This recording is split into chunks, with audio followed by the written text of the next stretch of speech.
Yes, sir. Of course, the core discussion we have nowadays is measured through greenhouse gas emissions, which is the major factor that, because of greenhouse gases, sort of trap warms and we get global warming through that.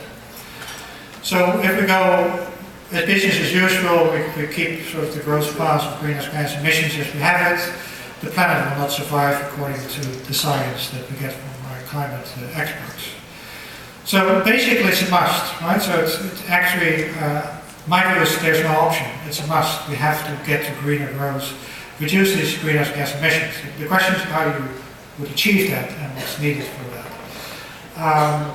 But clearly there should be enormous reductions in greenhouse gas emissions. The estimates by 2030, some scenarios 2050, the rich countries at least should have reduced their greenhouse gas emissions by 80%.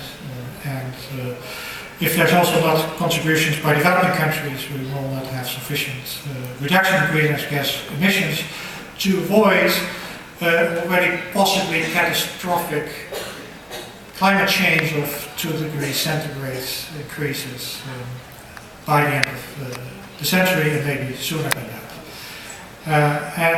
For that, what we will need is massive investments in renewable energy, in energy efficiency, and as most would argue, of course there are dissidents in this debate, but there's an overwhelming majority, and it's the UN framework for the Framework Convention for Climate Change that also unites many of the scientists. They have now great agreement that if we don't do that, the probability that we will end up with more than 2% or even more, for business as usual scenario, we may end up with 5 or 6 degrees increasing temperature.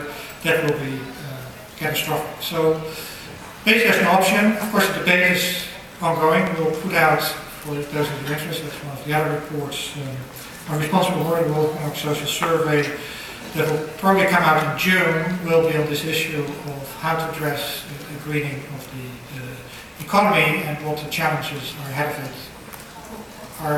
But the bottom line is that if we don't start making these investments now, then it may be too late.